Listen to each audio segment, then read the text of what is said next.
بله سکنا گریدایی پارلمانترین HDP طایب جی عمر فاروق گرگردیوغلو روشاوی حقوقی و گرتنی ام در باسی وانید بم پارێزەر مەسعود ئۆزەر میوانی منە سلااو بۆ تەکەکەی مەسعود کەک مەسعود دەستپێکێدە دخوازم ژوێ پرسێ دەستپێ بکەم نەها شێوەیەک گرتنا عمر فاروق گەرگەریوغلو vê sibehê باوەرم تەژی دیت bi çi şêweyê hate girtin paşî birina wî ya nexweşxaneyê emeliyatkarina wî û revandina wî bo girtîxanê yanî duwarê hiqûqî de nirxandina te çawaye bi vî şêweyê mirov dikarî bi parlamenterekî re tev bigere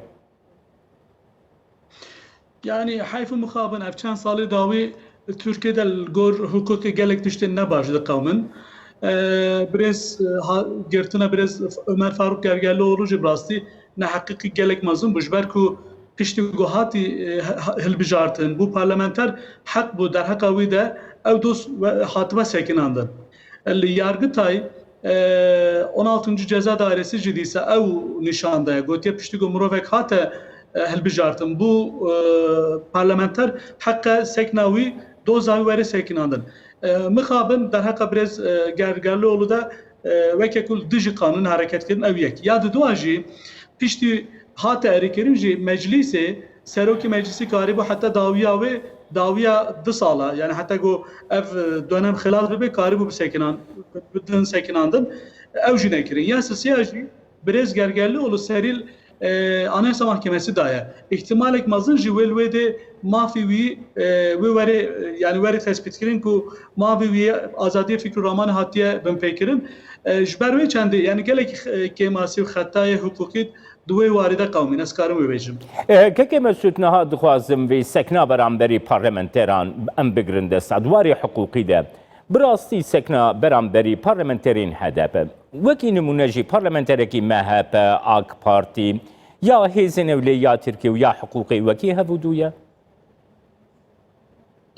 Yani mixabin ev hûn jî dibînin neveke herdune ji ber wê em bifikirin yani li hemberê eger ku parlamenterek dît ev tişt biqamîban wê raya giştê Tirkiye rabibe serpiya lê ji ber ku HDP'liye ti kes ti bertekê nîşan ede ev ki ji xwe zaten hemberê me Kurda pirsgirêk herî mezin ew e newekevin problem sıkıntî ya herî mezin ji xwe vî welatî de Tirkiyeyê de we kanûn her tişt heve lê berê wextê ku birêve dibin ev tiştê ku diqewmin mixabin neweke hev birêve dimeşînin kêmasî problema herî mezin ew e. Baş ev du belistan belê hûn nikarin tiştek halê li hemberê parlamenterekî AK Parti yan jî yê MHP tiştek halê hûn nikarin bibînin hûn nabînin Tirkiyeyê de.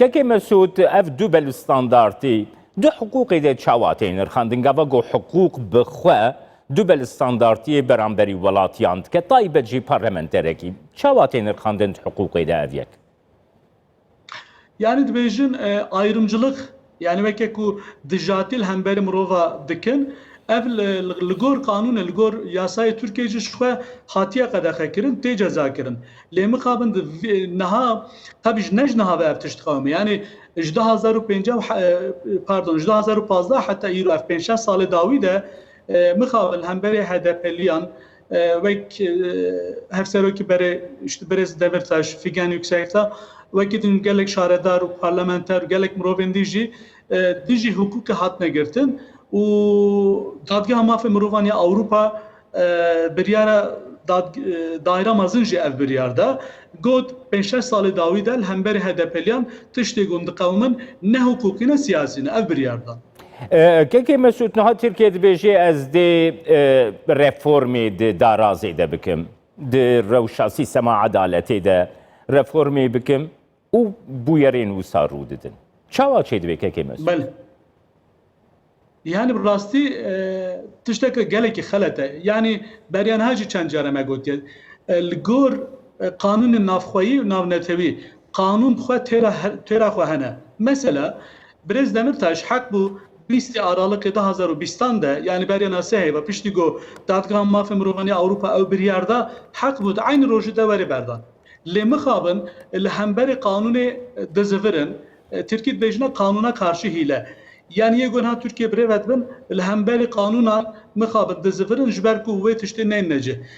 Problem ama sıkıntı ama ne ve go kanun kanun hene kanun nafkoyi navnetevi gelekin le mıkabin pratik ede بکار aynı, cihn aynı problem sıkıntı her imazına ve. Keke Mesud neha babete gelek balaraya geçtiydik şenen. Mesela em bejin dadgehek ve yanjı محکمه anayasayı ya desturi kararı ki digri gabago nebdili siyaset medaraya ve ki numune ya Devlet Bahçeli seroki partiya nijat perest MHP dibêje bere dadgeh bine girtin bere dadgeha desturi bê girtin gelo siyasetmedar beramberî hiqûqê ew mafê wa heye sekn û helbestê wisa werbigirin? Namıkabın tine yani naha devlet veke ku maseken be fikrin se linke ve hebben. Linkeki ve meclisi. Linkek hükümete yego brevet bin. Linkek ji mahkemene. Deve her seyci hef kontrol dikin veke ku check and balance İngilizce jeret bejin. Yani veke hef denge denetleme mekanizması ya.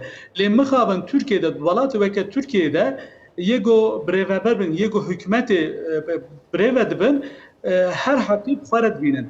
او هر دو لنگی دی و که کو مجلس و دادگاهان و که کو بن کنترل خود دبینن طبعا ولاتن دموکرات ده ولاتن حقوق ده ولاتن 100 سال 21 ده ارتشته گوتن کردن مخابن نای قبول کردن problem eksikliği gelek mazına yani tane hükümet yürütme hükümet ve ki ku her hakit xaret bini le mahkeme ve meclisa ve ki ku txaze go bin bexi bin kontrol xود evnay قبول کردن برێز ئێزەر بن پێکردنێن حقوقی ئێک و نەها ساڵا 2021 کان مەها نیسانێدا لە ترکیە ڕوو ددن ji بۆی پرۆسەیا دەمۆکراسیە یا vî welatê tê çiwatê gelo bi vî şêwayê nîzîkahiya nehiqûqî çawa dikarî proseyek demokratîk pêkwerê Birêz Mesûd Özer?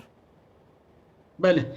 Yani Braslı Ertişte kavmin yakışmış yani nel görmeyel gor Türkiye gor sala 21 yegol hemberi vi valati kesinlikle sadisat yakışmış mena be askarımı bejim ya dua vi valati de juan xort agla yego fırsat bibinin xwazin go derbasi valatin di bibin her ne Avrupa aslında ye vi valati bereveden deve şkara bir fikrin Bar berer her sal nizî ki 200,000 insan, 250,000 insan ciwan dixwazin terka vî welatê bikin. Hemî ji ber va tiştên xeleteyî, ev tiştê ku diqewmin ev ayrımcılık yani nevekevî yani jî hukuk mahkeme biryarê din siyaset kar nayinin, cih nayinin ji ber va çanda gelek insan îdî nikarin Türkiye'de nefesê bistinin.